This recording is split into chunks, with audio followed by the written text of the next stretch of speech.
Okay. Hello, everyone. I think it's the 10th of November, almost Veterans Day. Thanks to all veterans for their service. Um, Weekly Marx, Sunday. We're going to be, despite my inability to set an alarm to wake up adequately, we did Weekly Marx yesterday as well. Showed actually the entire lectures 8 and 9 from Andrew Higginbottom from the Center for Study of Social and Global Justice. You can look at it directly from their site in terms of links to YouTube, etc. It is probably something you need a little more background to, considering that he's been covering this since the beginning of the year, and so people have probably lost the thread. So there will be moments where you will probably have to go back and look at the entire, 9 lectures so far. The basic argument is still there. It's still, the same issues. They're better articulated, as I think if you've watched my other stuff, there's stuff that is discussed in volume 2 and 3 that are probably necessary. But, as I've described to you before, and I've uploaded a copy and all these things, you have those available over on our Discord place, is that, and I'm trying to work out, as I've said, volume 1, that's going slow, and I probably should speed up my reading of the brand new translation that came out in September of volume 1 of Capital by the two Pauls, Paul North and Paul Ryder, and just so I have a better sense of how that fits. And I assume that it fits. There's a new translation of volume 1 is not going to change the argument fundamentally. I think it just makes it easier to read. And if you're still teaching, easier to assign, because I think that people get bogged down. People don't get bogged down in the manifesto, but they do get bogged down in Capital. And for some reasons that are sort of related to the archaic translation. So that's by way of trying to introduce you to why we're doing volume 2. I would assert that it's important to read, all of everything, but that's just me. There are flavors of the argument, elements of the argument that are essential that you'll see reincorporated back into volume 1. And if you read Michael Heinrich, you'll know that it still is important to think about all 3 volumes. You can't sort of skip stuff. It all kind of fits together, especially when you think of Engels, and then as you'll see in this particular section, why it's still important to read Luxemburg, if only to have that kind of contrast, to know that at this moment in history, there's a certain urgency about revolution, but it's a tougher slog now than it was in 1968, to use an example, at least one example.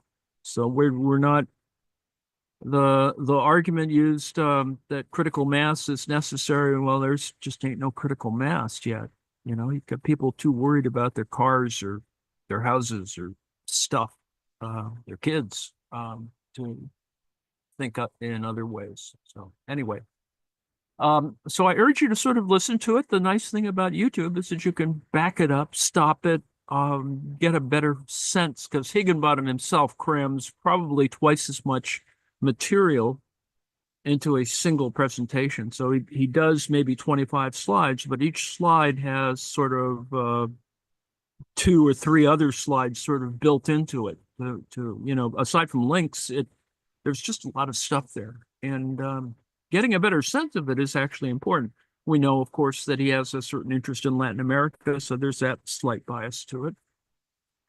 He doesn't necessarily follow David Harvey's argument, which is okay. It's certainly, and in fact, his critique is actually a good critique.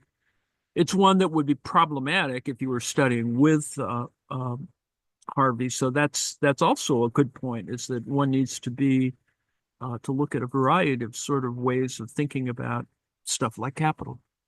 So anyway, it's 2 hours of stuff, or maybe 150 minutes or something, but it's in a couple sections, and you can stop, and that's all right. We did the whole thing yesterday, so people, anyone wanting to actually see it without going to the CSSG GJ site has it there. So we have it, they have it, whatever. Note that it's part 3C. There are two parts before that we may have even totally forgot about, but I think some of the general lessons are that we have a department 1 and a department 2, a means of production, a means of consumption, or a means of distribution. There's these two elements, and Marx front loads his argument with production, but he also frames the production argument in volume 1 with the commodity, because the commodity is where it becomes social, where people make stuff. They make stuff for themselves, for others, but they also exchange stuff with people, others. Now, at the very basic unit, if we want to assume a kind of basic, biological unit, there are packs, families, tribes, troops, however you want to think about organization. And that's those groupings don't do a kind of exchange usually. I mean, there is some exchanging, and you can argue in sociobiology that there is some sharing, et cetera, but humans really organize themselves in a way that has certain quasi-contractual relations, particularly when you build hierarchy into your kind of your life situation. But we're just more complicated, and as a result, we screw things up even worse, and that's kind of where we are in the 21st century. And reading Capital for the 21st century in volume 2 is to get a sense of what happens when you sort of make things bigger. You expand things at scale. You begin to think, as humans can, globally. Because I don't think anyone else, any other being thinks that way. Whales, maybe. Migratory beasts might think more globally. And that's a kind of interesting element in and of itself, which says something about our own sense of the world. But anyway, that's big picture stuff, which we'll get back to. We will get back to it because I have other reading projects that need to be explicated because of other stuff I want to do. So there is a review of management accounting, of how to connect all this stuff to actual measurements and stuff. A lot of folks think, oh, well, it's not like business school. It doesn't all fit together.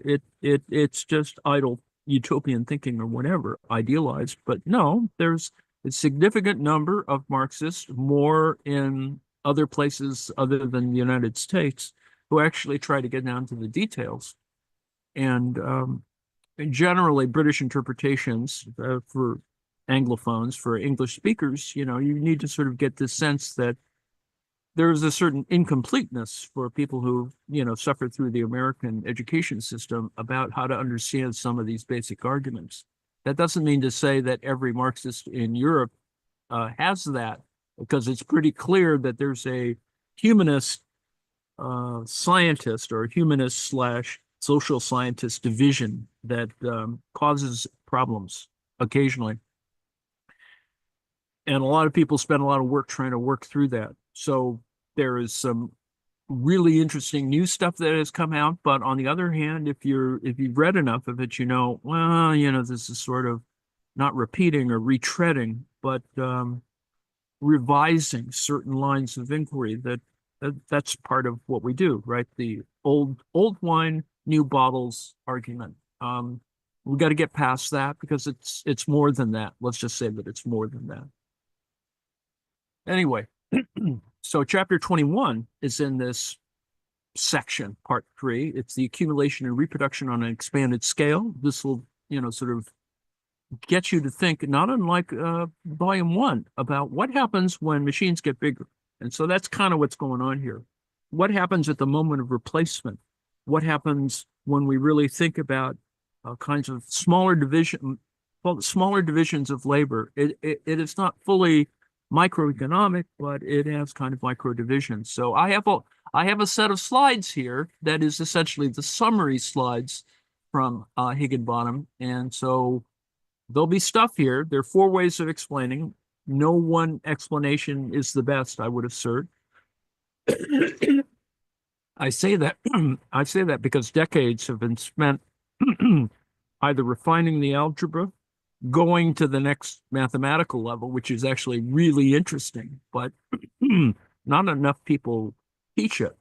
Some people teach it. There are places that do this, and some people go to the next step, which will be the next step, and that is further integration of algorithmic or computer elements in developing the logic, as I've predicted with Paul Koshat's work, among many others. But we ain't there yet.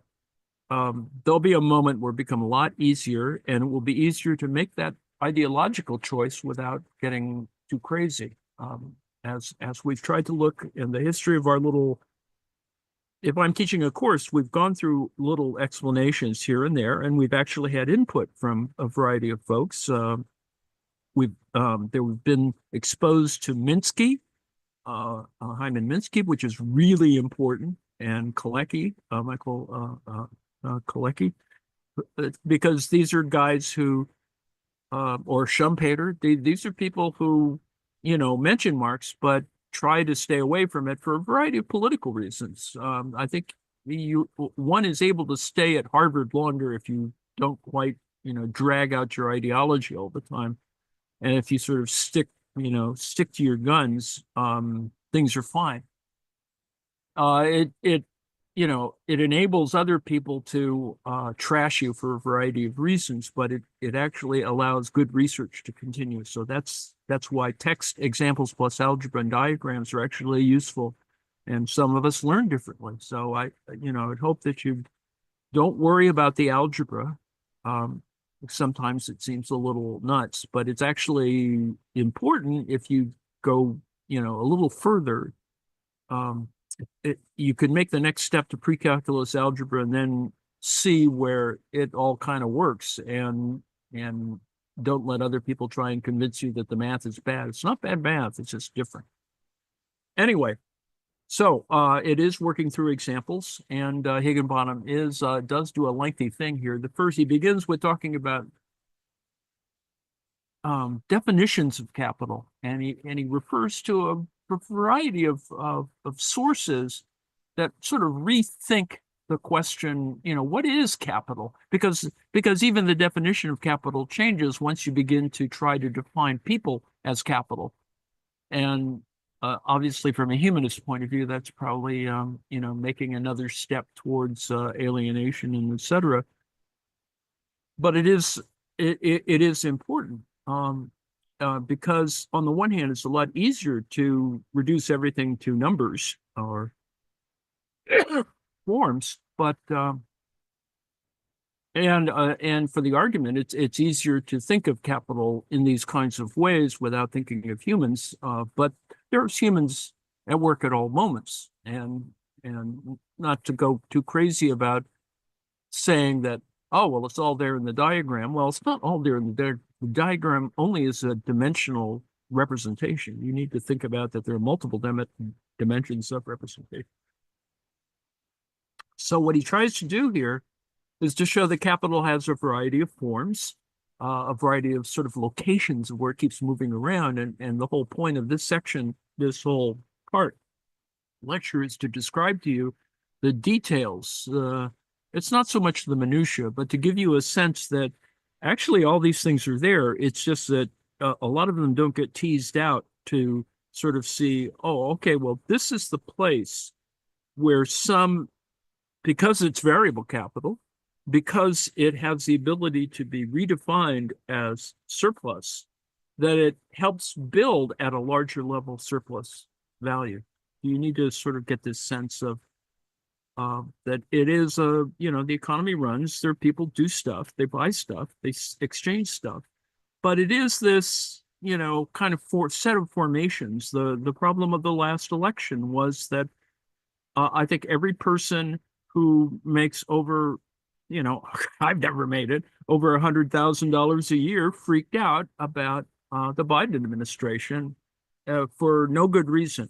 And I don't think people were assured enough that because once they started thinking about, well, no, my home is worth blah, blah, blah, and then my assets are blah, blah, blah.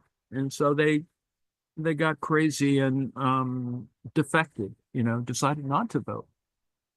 Or because they were ideologically, conflicted, actually voted for Trump, which is just God knows why, but they weren't thinking very hard. And if you think simply, one perhaps could think of Trump, but then again, there could be a ham sandwich and you'd probably vote for it, but that's another story.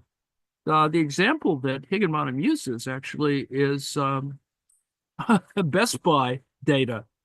And I think that's what helps concretize this, is to say, well, this is how Best Buy does its capital.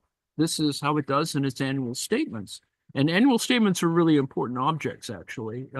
They don't fully represent what's really going on. And of course, they're not done from a Marxian point of view. We exploited X number of workers. We skimmed off this much capital. Our CEOs ripped off this amount of money off the top. And annual statements will not say that. Although the numbers at least give you some sign, some indicator that that's what was happening in terms of executive compensation, blah, blah, blah, return on equity, et cetera.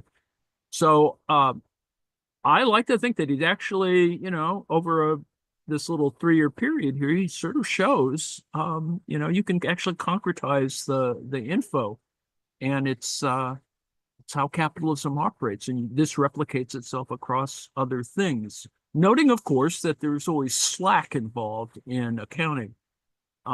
Creativity, let's put it that way. It is how oligarchs get to do what they do, because stuff gets moved around.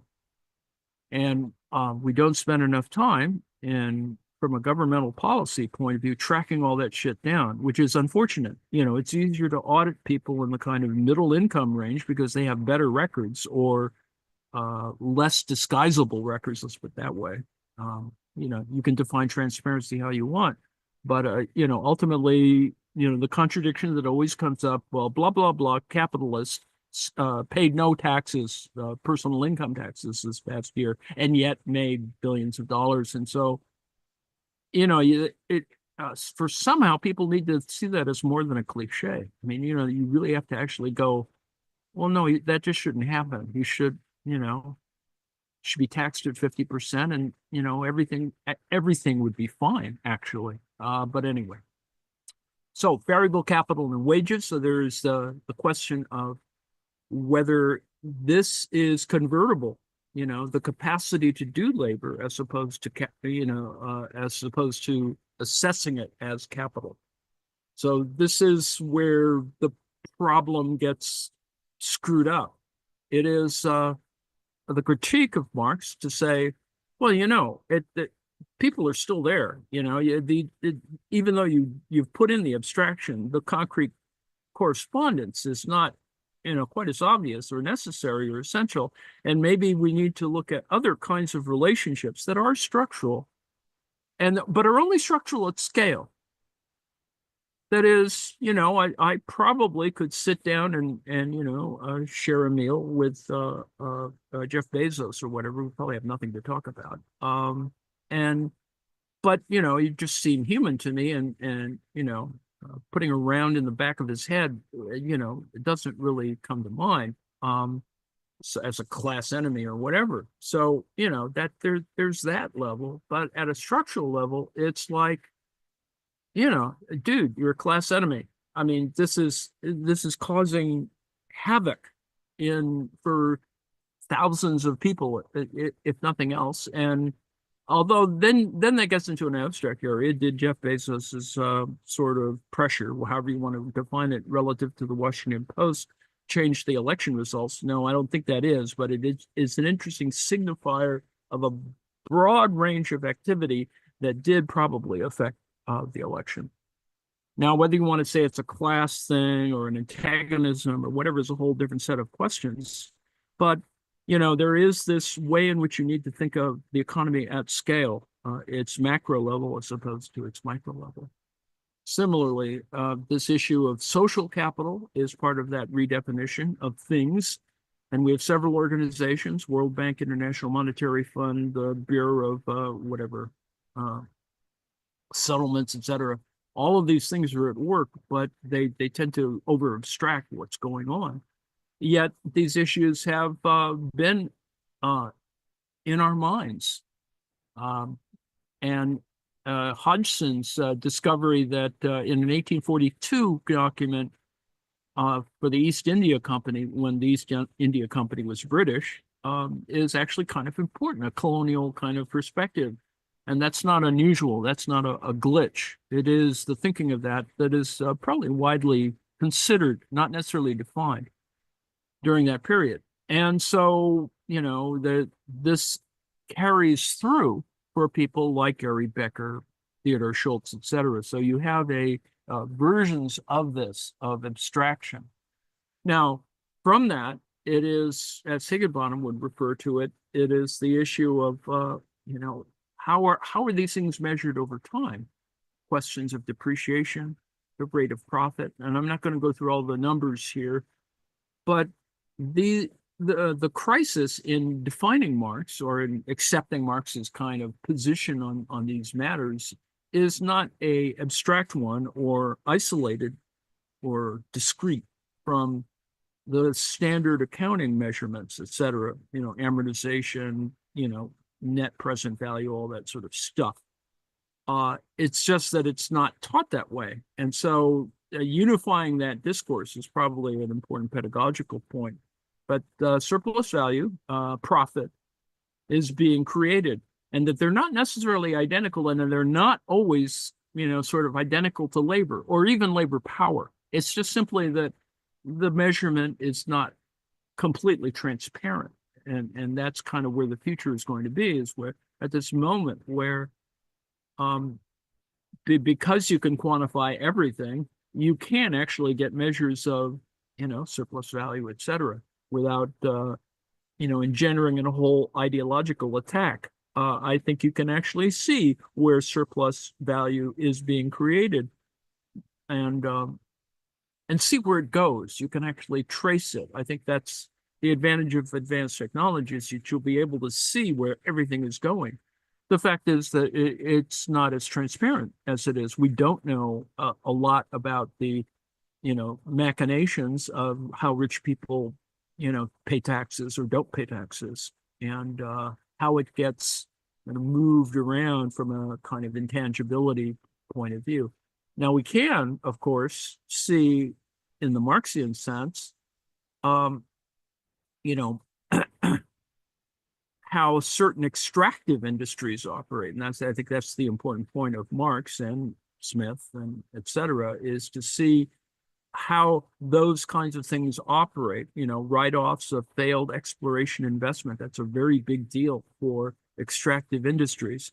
Now, it applies, of course, more obviously in large-scale stuff, oil, whatever, natural gas. But even in smaller things, you're going to see the same accounting at work. Lithium is beginning, well, probably already has the same kinds of issues. So that is another thing that, people need to pay attention to. And it is the problem of not having a national industrial policy, at least talking as an American.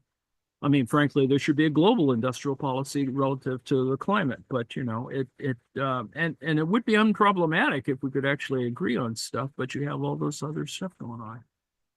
All right, the replacement of fixed capital, the key in this part is to say, well, what happens at one level where you begin to replace machines, you've already replaced people's work with machines.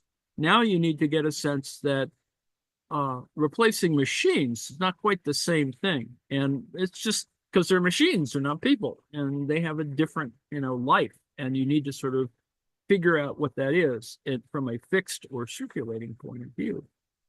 what things are constant and what things are variable. In other words, certain parts on your machines wear out faster than other parts on your machine. And all of that is built into your estimation. And the big picture of this is the idea of that you're reproducing something. This is the generalization that you get from it. And, at what moment is this all okay? Now, is that okay version, that is that sense of what is the optimum? I've got everything figured out. I have enough spare parts. I've planned for the spare part replacement parts. I've planned for the people who will get too old to be replaced by other people, blah, blah, blah. But that's not an equilibrium. The point is that the dominant discourse has asserted that this is an equilibrium. It's not an equilibrium. The math makes it an equilibrium because it's a lot easier to estimate. But the reality is that there's no moment of static, sort of working that makes it real. And that's true even in neoclassical economics. You teach it from a static point of view, but you acknowledge that this static thing is only to get all the categories worked out so that your students can go, oh, okay, that's the static form, but it's never at the static form. It's always in dynamic form. So my use of this particular piece of math here is only applicable for a certain moment in a large system of turnover, as we talked about before. So replacement of fixed capital is important, the reduction of turnover time. And as I've tried to describe, and I hope that you've gotten it from the other readings, is that it is the moment, motion, movement, the sublation, if you will, of this kind of activity that, moves capitalism forward. And so, there's just the details of this. And to describe it as one thing often confuses people. That is, capital does have an organic composition. The question is, how does it increase? How does it decrease? Does it fall naturally? Does it diminish on a regular rate or basis? And all of those things have to do with, on the one hand, sort of pernicious math and the specifics of an industry. But also you need to just get a sense that, yeah, you can generalize from this. You can begin to say, well, what is replacement? It's no different than, Moneyball, that what is the data that's being produced by your player? And at what moment is all of this combination of stuff not optimal and you need to trade your player or retire them or whatever? Send them back down to the minors, whatever that means. Now, the fact is, capitalism doesn't quite operate that way and is quite unfair and has, actually, probably all of the same kind of extremes as a model that capitalism has. In other words, people are making star players in baseball make a hell of a lot of money, but they make it spread out over time. All of the things that we were just talking about, ways in which we can work with the accounting, make the full contract look like whatever, but has billions of contingencies built into it, in terms of whether we made the playoffs, we didn't make the playoffs, whether you got injured, whether you didn't get injured, or you weren't injured enough, or whatever. All of those things are at work. Now, some people might say, well, you're just looking at it too analytic and you got to sort of be intuitive about it and blah, blah, blah, blah. And that's the current, that's one crisis among many, because you have the money, but you also have Moneyball in baseball. And, you begin to see how that operates, right? And without going too far down that analogy metaphor road, it is certainly clear that what happens is some owners build up their teams, buy lots of expensive players, manage to get to the World Series and even win the World Series, and then dismantle their teams afterwards because they can't afford to keep that up. And why can't they afford to keep that up? Well, you have a fixed amount of the audience doesn't get too much bigger, particularly if you're, a moderately winning franchise.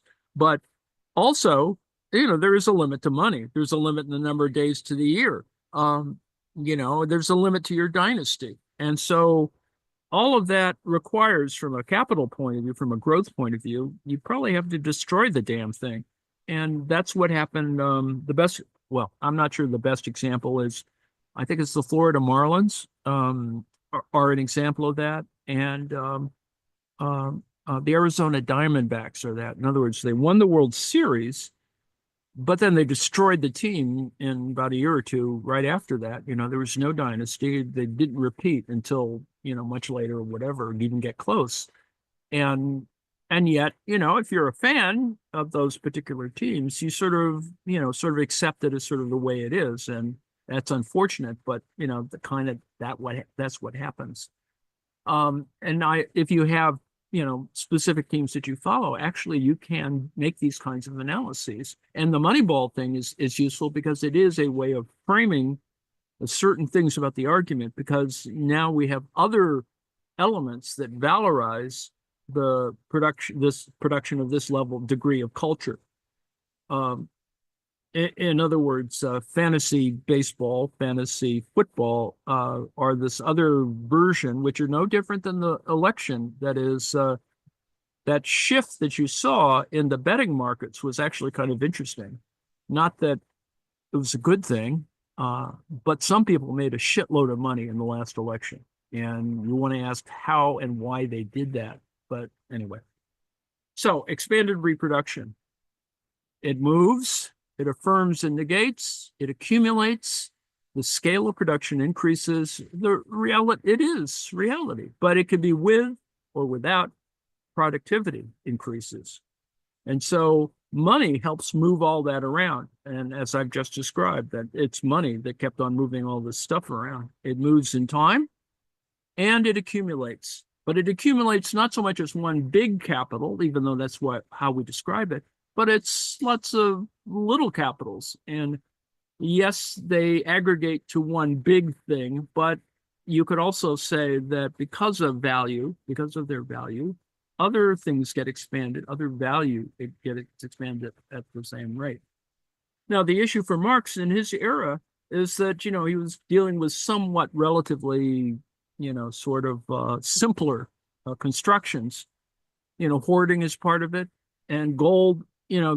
Marx sort of assumes that, gold helps to stabilize the argument because you had some relatively stable measure of value. Now, the fact of the matter is that that doesn't exist now, although you keep gold as in your financial portfolio because it does create a certain stability relative to inflation.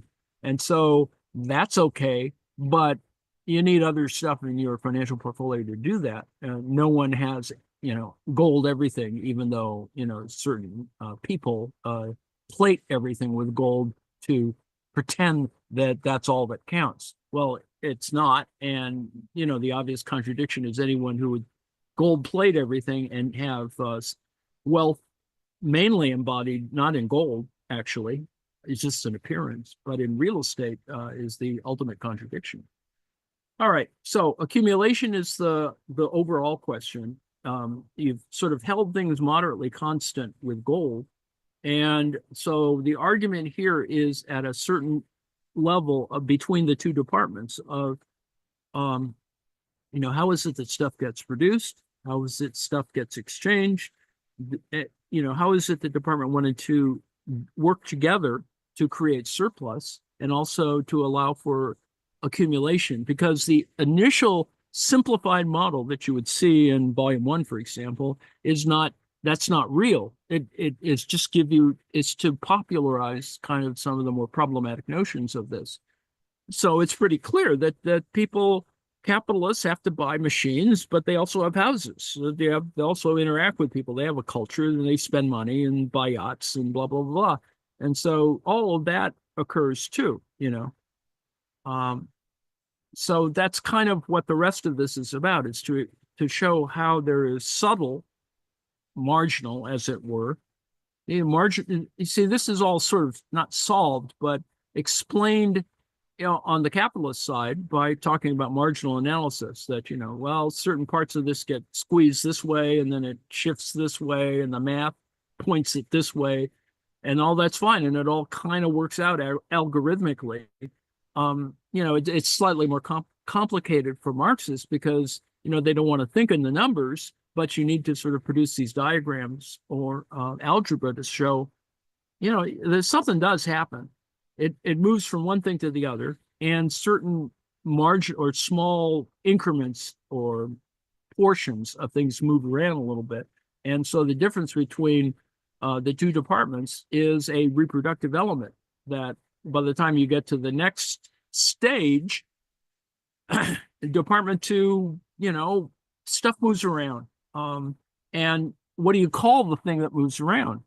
Well, it is about money, but it's also about commodities. So what Marx has been spending most of his time working out are how certain things are the equivalent of other things. Now, the moment where you begin to transform that into something called labor, power, and labor is where a lot of people get just hung up, as though humans were the limit. Humans are not a limit. It just, they're just they're another variable in this thing. And that doesn't mean to say that, you're absolving a capitalist of cruel acts like underage workers or people who aren't as strong or whatever. The other abled, whatever, all of those elements are at work as well, but it's not about that. It's not a moral judgment in some ways, or from an ethical point of view for capitalists, it's just, abstract things. So what you can see is this continuous process. And so, yes, an abnormal course can be taken, and yes, hoarding occurs in the interstices in the midst of all this. And yes, capitalists hoard, but workers hoard too. They don't hoard quite as much. And in fact, they hoard in sometimes very irrational ways, which, that's in America, you can see the results of that craziness. So the point is that this whole thing here is to talk differently about how you think about your relationship to the entire system. And that's where credit and debt come in, right? Credit and debt function not unlike, but not identical to, all this malarkey about, this stuff about amortization and depreciation, et cetera. You have just different things that begin to have additional variables or rates added to them. Marx was always concerned about rates and ratios. Why is it that, after a certain moment, we can do certain other things that we weren't able to do before? And it comes only because we have either more people or more money or something, more capital, which is not the same as having more money. And so Marx is just kind of figuring out how to get all these things explained. And so having something that's constant and something that's variable is important, and it's not quite the same with people as it is with raw materials for hopefully the obvious reasons. And so, and especially since you've created this other kind of abstraction about capital that can manipulate these things in an even more universal way. And, and part of it is because you've created new commodities like money that allow you to move things you change the nature of motion, that the motion changes. And that's kind of what we do with the Fed, et cetera, is we try to estimate the motion of the economy. How does it move? How can we get it to move faster? And the problem is, of course, we oversimplify that the interest rate, because it does have an accelerative or a multiplier effect down the road, is, you begin to think, oh, well, if we just make this adjustment, then everything else will change. Well, yes and no, because we've created a system that bets against itself. It's part of its destructive nature. That is, failure is actually really important. And some people have built their entire fortunes on debt, like Trump, king of debt. So there's all that stuff going on at the same time, which is part of this going from simple reproduction to more complicated reproduction or actual reproduction.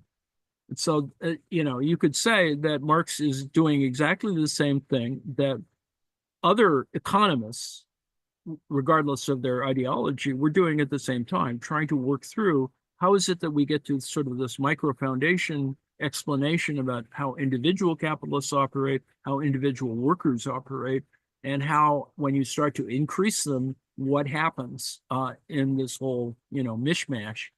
Um, so similarly, the commodity production is a way in which you can measure some of this, but you get these little gaps or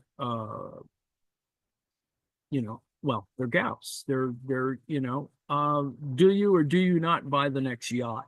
Uh, Rather, do you lease the next yacht, or do you have your company buy the next yacht? Unless you think that's unimportant, what's his name? Wayne LaPierre of the NRA, he wasn't out necessarily buying yachts, although I think at a moment he did buy a yacht, but rather he had something buy a yacht, a corporation buy a yacht, or a group buy a yacht. So he was not fully accountable to it when they finally tracked him down, and he's still trying to weasel his way out of whatever he stole from the National Rifle Association. So defining it as revenue is, of course, an accounting matter, and that's kind of what's going on here. Is what are you trying to define this stuff as? Because the way you define it also has something to do with whether you're hoarding it or whether you're doing something else with it. And it is rather these not so simple, rather more complex set of definitions over space and time for these different kinds of theories of this.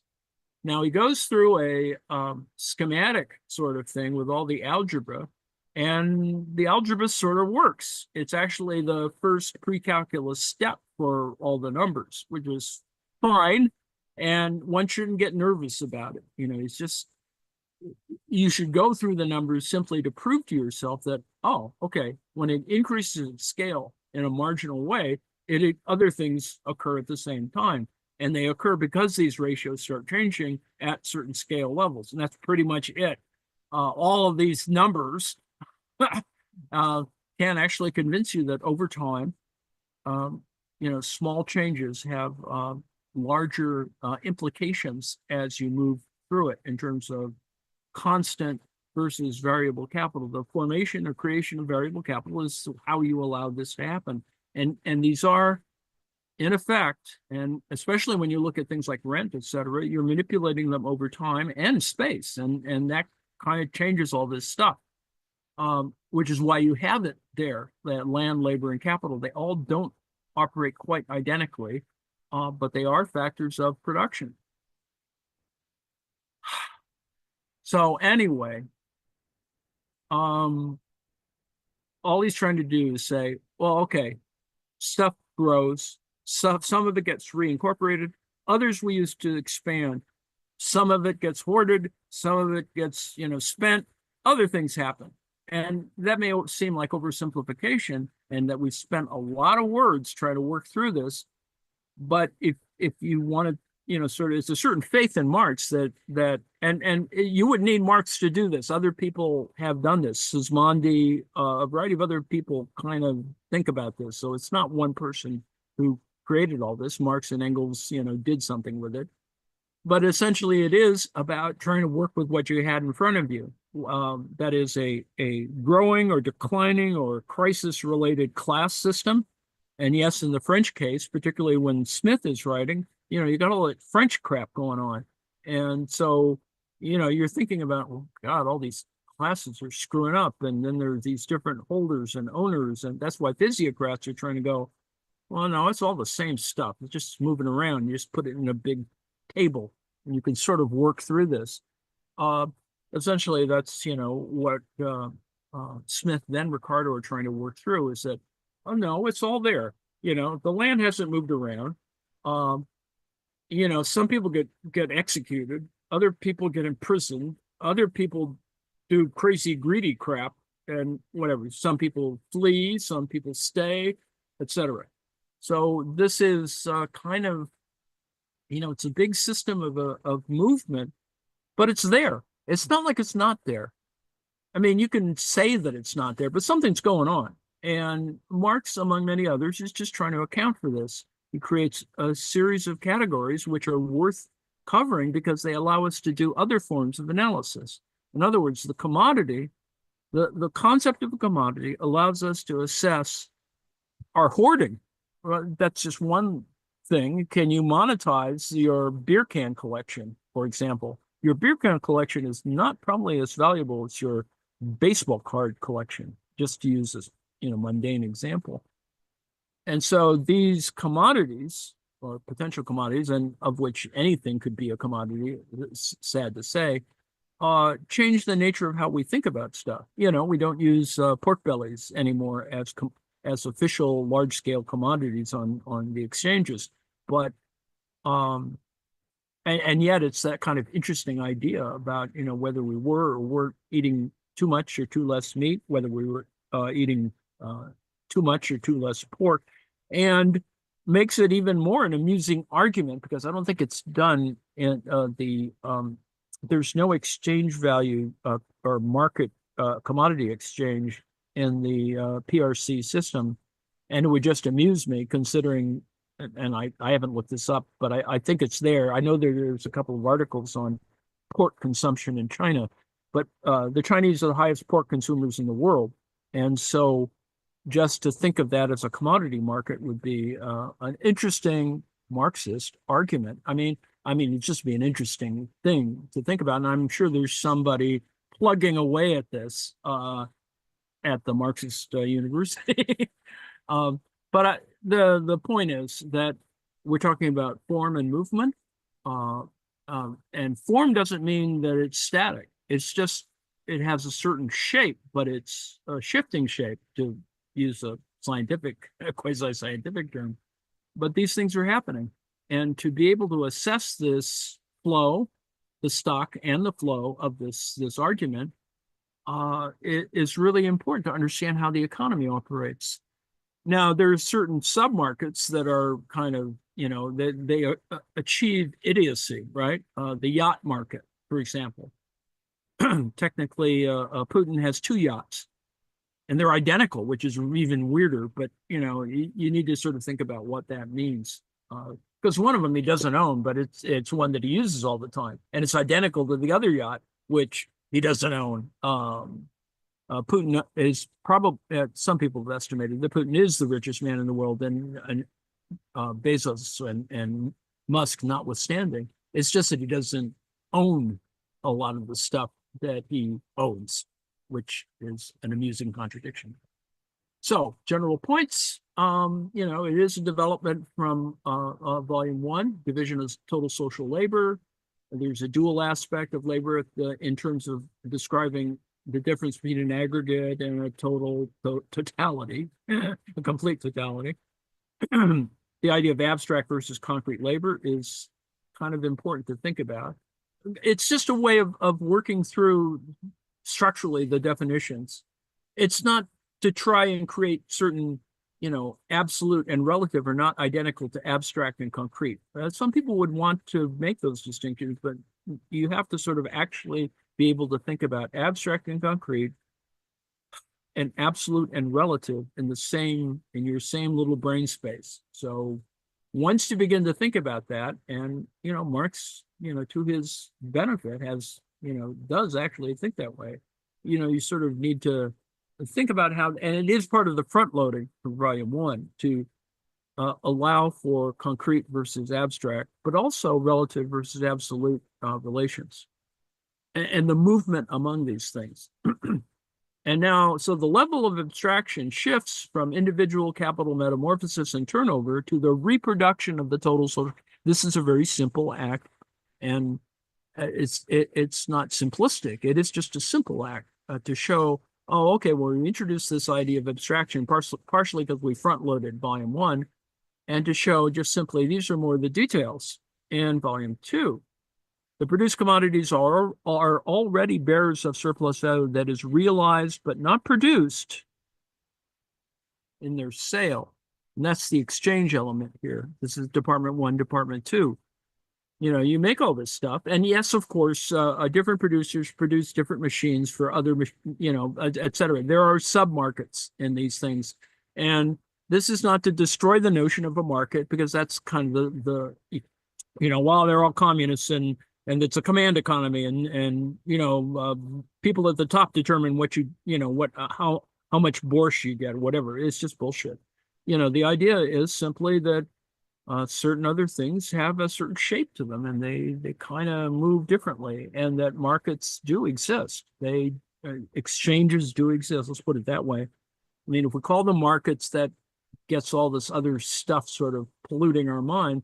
Uh, on the other hand, exchange happens all the damn time, and so you need to assess how that works. Now, whether you can defend state-owned industries, state-owned enterprises on that basis is a whole different question. But it is about the circulation. So in this paragraph on the right, or the column on the right, there's exchanges. Stuff happens, and it can be measured. And input-output models are actually designed as a matrix, can actually do that. And it gets worse, of course, when you think about, well, it's in matrix form, blah, blah, blah, blah. It can have algorithmic implications, blah, blah, blah, blah, blah. All that is happening. People do this. The big problem is, making up your damn mind. This is, as it says down the bottom, not yet looking at competitive aspect of profitability. And it's a highly abstracted view of capitalist reproduction. You're not thinking about the corrupt foreperson on the floor, the production thing who's doing a little skimming, or the local plant manager who's doing some side business, valorizing some waste product or something. You're not thinking about all that yet. You're just thinking about, okay, well, it could be organized and organized in a reasonable way, and it is problematic relative to use value. I mean, the whole industrial history of plastic, for example, has that alteration effect on this, because you can make so many damn things out of it, which is a real problem. And not enough people, with all due respect, do histories of plastic, because the history of plastic is actually quite fascinating story, and there's not enough produced on it, mainly because no one wants to do the dirty work of trying to figure out, well, what's the difference in plastics? It's like the difference in adhesives, and you could do a history of adhesives on that same basis. People would be bored, but I don't think they'd be bored, but most people would probably be bored. It's not an equilibrium model, as we try to say here. The fact that we accepted an equilibrium model is only because in marginal analysis, or the marginal revolution, they began to use the same math that you would use for chemical equilibria. And so it's a physics thing, but it resembles it. So that's kind of, some people liked using that because it was an easy way to explain it. It helps you explain the foundational level of stuff, but the capitalist economy doesn't operate like a chemical solution. I mean, if it did, that'd probably be great, but it doesn't. It just doesn't. In fact, it probably operates in a sort of bad way, in the sense that if you mix the wrong things up, externalities occur. And yes, my high school chemistry teacher loved throwing, selenium or whatever it is into water just to fuck with us, and also let loose butyric acid to give us a sense that not all chemistry is fun. But anyway, so money is that other thing that, and yes, Marx didn't spend quite enough time on it, but other people have, and it's still worth working on. And as we can see with an entire subdiscipline of modern monetary theory, we know that there's actually other capabilities that money has that we can actually get hold of that can actually be a good thing in terms of solving the debt credit problem that actually is part of this crisis creation. Now, whether it fixes capitalism, I don't think it does. It allows it sort of, bandages it up to work better. And I think that in the short run, that's probably its best use. And also, you don't have to talk about Marx. But it still is not fully accountable to issues of labor, not labor as value necessarily, but just labor. It doesn't fully address that. Although it attempts to, which is, that's where we are. So the importance of a negative result, no inherent tendency to proportionality or simple reproduction, and even more so with expanded reproduction. So the fact that you can get other things to happen at scale doesn't mean that it's, shows any natural tendencies. It could all go to hell, and it does, right? When we see depressions and recessions, et cetera. The scale and content of production in departments 1 and 2 and the movements between them are neither inherently harmonious nor inherently driving the crisis. That's the conclusion that some Marxists have come to, is that or capitalists would say, well, it's this perfect equilibrium, the market clears and blah, blah, blah, blah. There's a natural tendency for, crisis to occur, therefore revolution will occur. And that's the mistake, of course, that we do when we start reading the early Marx, the pre-capital Marx. And so the reproduction schema do indicate the possibility of crisis and the possible forms in which crises could take. In other words, you get a certain structural appearance, but you don't quite get to what you want, which is frustrating, but it's about method in that sense. The difference between commodity use values and exchange values, the level of totality, is insufficient to explain capitalist crisis.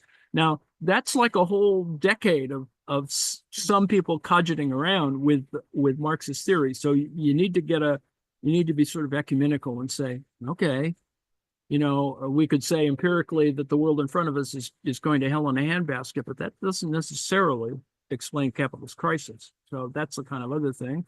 Is the total social level of drive for profits has to be fully considered to establish the established determinacy or the necessity of capitalist crisis of profitability of industrial capital and then its actual forms.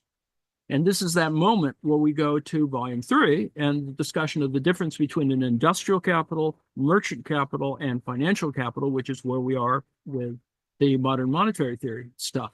And finally, the fundamental antagonism of capitalist commodities is not that they're commodities, but that they're capitalists. The form of the products of class antagonism. Whether you can measure that is a whole different set of questions, but it's pretty clear that commodities are the form of the products of class antagonism. Now, I will use my example. The car that I have is a very base model of one brand, but they use the same box chassis to make a vehicle that costs 4 times the amount of my little vehicle, and it's generally the same shape, has the same wheelbase, has some of the same components, but not all. And I acknowledge that, yes, it doesn't have as good a suspension, doesn't have X amount of sensors and computers and blah, blah, blah, but it still gets me from A to B.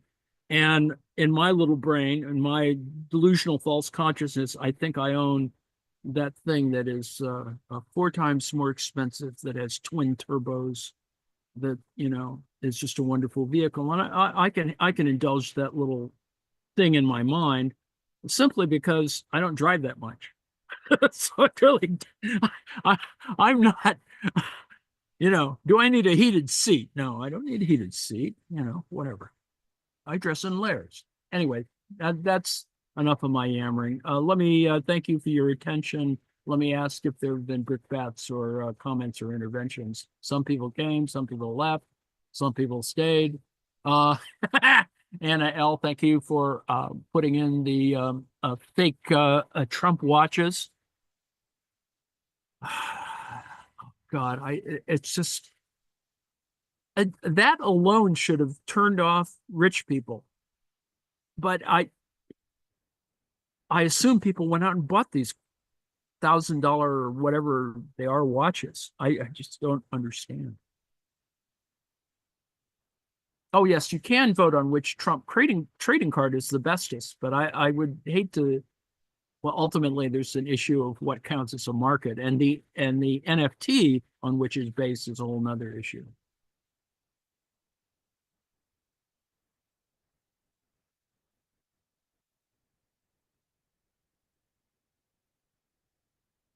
Yes, I agree with you, Joe. My vibrating alarm is useless. Still can't figure out my alarm, and I'm gonna do it. It just depresses me. I guess it depresses me that my analog or more analog clocks are failing. So that's just me. Okay, hearing no interventions or commentary, I guess I think Joe has control over this. You can shut down the proverbial um, live stream. I hope this is a help. I'm gonna come back to um, more of this because we didn't even talk about lecture 9. So there's going to be more stuff on this. It's worth looking at. I hope that my little yammering here was simplifying some of these elements for you. And yes, it's essentially, I went through his entire lecture without the intensity of the 1.25 speed. I urge you to listen to it because I think everything he says is viable. His references are real good, and that's I think really important to note because he's pretty much up to date on all this stuff. So this is kind of where the discourse is at this moment in time. So it's all still good. Um, uh, and I think are we? No, we're still. Let me. Oh, I'm back at host, so I can kill it. I'll kill it myself. We'll do it live or dead.